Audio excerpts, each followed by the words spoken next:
Hello, I'm Chef Jason, and welcome to the Great Australian Bite, where we share all things culinary, including history, stories, and recipes. So please don't forget to subscribe and join in on the adventure. Hello again, everyone. Welcome to part 2 of our sourdough bake. Those who watched part 1 will remember we made a few mistakes, so hopefully we're going to rectify that with this one. So the first thing we are going to do different, we are going to mix the flour and the water first. So 500 grams of bread flour,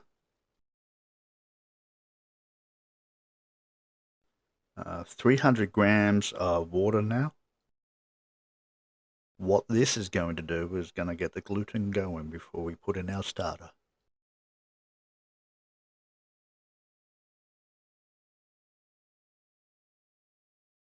Just combine it all with a spatula first.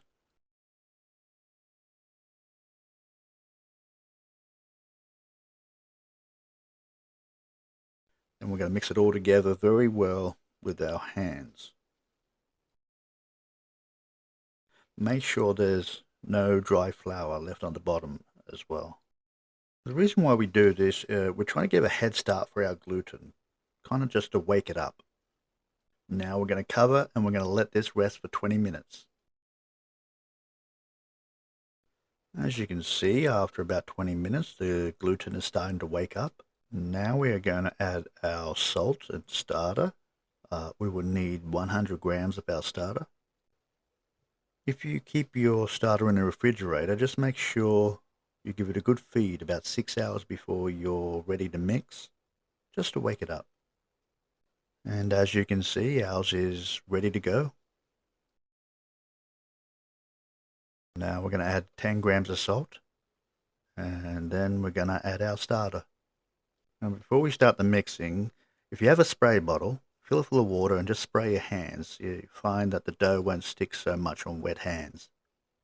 Now, I hope you are well rested and ready for a workout. For the next 6 to 8 minutes, we are going to be working this dough. We're going to incorporate both the salt and the starter all through it. Keep squeezing and turning the dough. And yes, I know it's a bit of a workout, but the results will speak for themselves.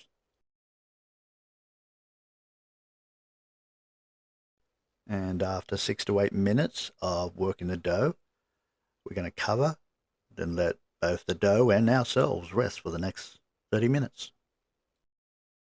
Now it's time for the first fold. And as you can see, the dough is already looking active. Now we are going to be doing it just a little bit differently this time. Now, like last time though, we will be using the clock format with the folds, which will be 12 o'clock, 3 o'clock, 6 o'clock, and 9 o'clock. 4 turns of folds this time, so that's 4 turns, 4 folds. So we're just going to wet our hands again so the dough doesn't stick. At 12 o'clock, we're going to pull the dough up. We're going to be very careful though not to stretch it too far and tear the dough. Now 3 o'clock, the same way.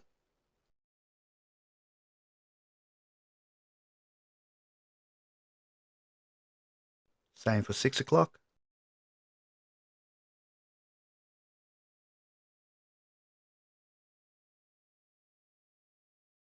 And finally 9 o'clock.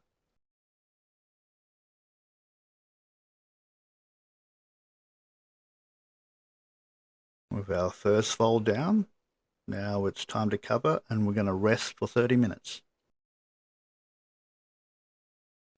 Second fold should be exactly the same as the first one. You're going to find the dough quite easy to stretch now. Cover up again and wait for another 30 minutes.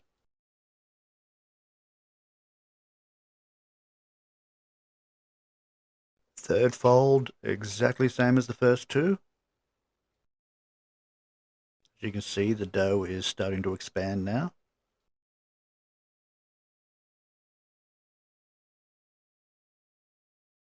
Wait another 30 minutes for the final fold. And as you can see, the dough is really getting to work now. So the final fold, the extra fourth fold, this is really what's going to set up our dough for the bulk fermentation, which is coming up next.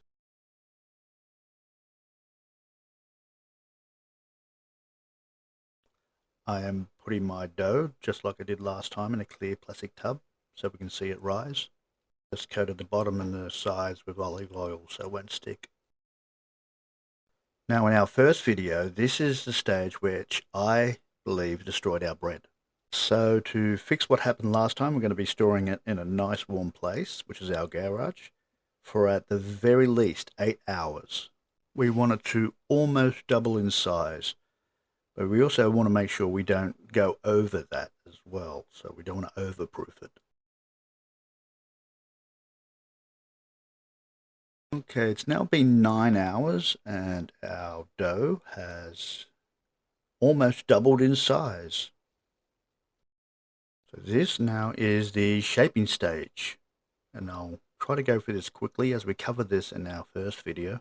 So check that out if you want to work out how to do the shaping and the folding. So this process is quite simple. It's just simply spin it around, tuck it under, spin it around, tuck it under. And you want to let it rest for a little while, just get a nice film on the top of the dough.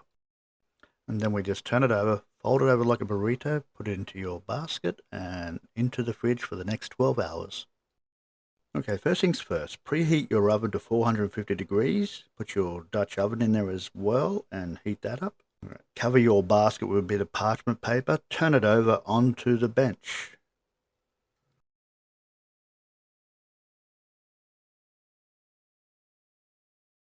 And now it's time for the scoring. I finally got myself a bread lane for this.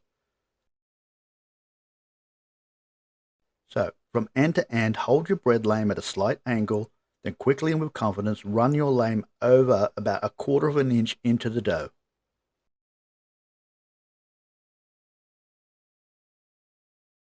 Now we're going to put our dough into our preheated Dutch oven. And we are going to bake with the lid on for 20 minutes, then the lid off for another 20 minutes.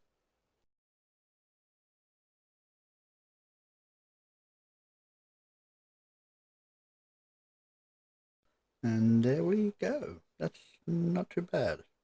Quite chuffed about that. Smells great. And we will let it now cool down for about an hour and then we'll open it up. Okay, it's time to cut it open. Feels quite crusty on the outside. The bottom is not burnt, which is good. The inside, however, feels quite soft. Okay, so let's get a knife and cut it open.